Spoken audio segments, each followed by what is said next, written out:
একজন নেতা হয়ে, একজন বিএনপি কর্মীর জনদরদি ভাই হয়ে যিনি সহযোগিতা পান না, সাধারণ মানুষ কিভাবে সহযোগিতা পান? শুধু প্রশাসনের উপরে দোষ চাপালে হবে না, সবার মন মানসিকতা পরিবর্তন করতে হবে।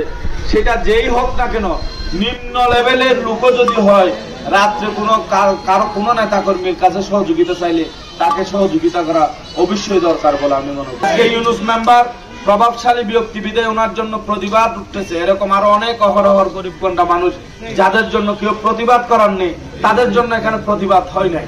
আমরা সুন্দর সুশৃঙ্খল জনবান্ধব টেকনাফ চাই, হানাহানি রেশারেশি টেকনাফ চাই না। আজকে ইউনূস মেম্বার, কিছুদিন আগে কামাল মেম্বার, এরপরে আপনি আমরা যারা রাজনীতি করি আমাদের এক একজনের এক একটা ভবিষ্যৎ রয়েছে।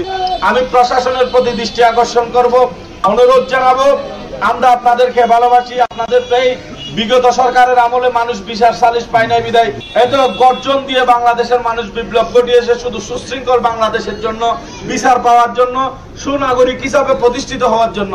আপনারা এখানে বসে না থেকে যেভাবে হোক সমস্ত আমাদের ইউনূস মহোদয়কে নিয়ে বসে আমাদের বিজিবি, র্যাব, পুলিশ, কোস্টগার্ড সহ যারা রয়েছে একটা টিম গঠন করে এই হত্যাকাণ্ডের পিছনে যারা ঘটিয়েছে তাদেরকে অ্যারেস্ট করার জন্য একটা টিম গঠন করা হোক।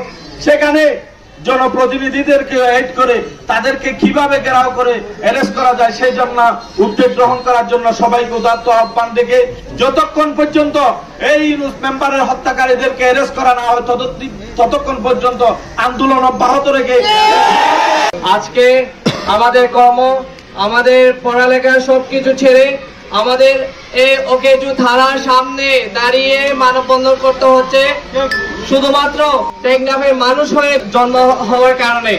কারণ আমাদের জন্ম যখন টেকনাফে হয়েছে, টেকনাফের এই প্রশাসন আমাদের মাথা বিক্রি করে আমাদের কোনো নিরাপত্তা না দিয়ে দায়হীন ভাবে এরা চলাফেরা করে। যদি দায়হীন না হতো আমাদের কি রঙ্গিখালি টেকনাফের বাহিরে না, এটা কি এত বড় উপরে যে যেখানে আমাদের প্রশাসন যেতে পারবে না? আমাদের প্রশাসন যদি পুলিশ না যায়, তাহলে পুলিশের কাছে যদি এত অস্ত্র না থাকে তাহলে রেড কোথায় ছিল, সেনাবাহিনী কোথায় ছিল, নৌবাহিনী কোথায় ছিল, বর্ডার গার্ড কোথায় ছিল? ছিলই তো। কিন্তু আপনাদের মধ্যে একটা জিনিস ছিল না, সেটা হচ্ছে সমন্বয়হীন। আপনারা সমন্বয় ছিলেন না বলেই আজকে আমাদের একজন প্রতিনিধি, জনপ্রতিনিধি, জনমানুষের প্রতিনিধির মৃত্যুবরণ হয়েছে। আমরা এই ব্যর্থ প্রশাসনের দ্বারা টেকনাফ চলবে এই আশা করতে পারতেছি না। এবং আমাদের নিরাপত্তার ব্যবস্থা করুন। যদি নিরাপত্তা দিতে না পারেন তাহলে আপনাদের জন্য আমাদের যা করণীয় ইনশাআল্লাহ আমরা তাই করব।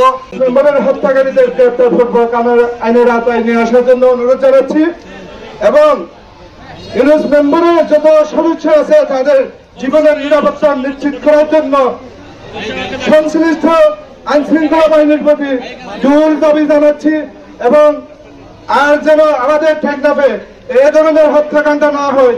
একজন জনপ্রিয় রাজনৈতিক ব্যক্তিত্ব, নির্বাচিত প্রতিনিধি, ক্রীড়া ব্যক্তিত্ব, ওনাকে যে হত্যা করা হয়েছে আপনারা সবাই জানেন। এই গ্রেপ্তার যদি বিলম্বিত করা হয় তাহলে টেকনাফের মানুষ আরো বড় জোর করে আন্দোলন নিয়ে সবখানে ছড়িয়ে পড়বে। এইটা আপনারা ন্যায় বিচার নিশ্চিত করবেন বলে আমি আশাবাদী। ছাত্রদের প্রভাবে এইভাবে বের হয়েছে। আজকে কিনা নিষ্ক্রিয় ছাত্রদেরকে আবার বের হইতে হবে।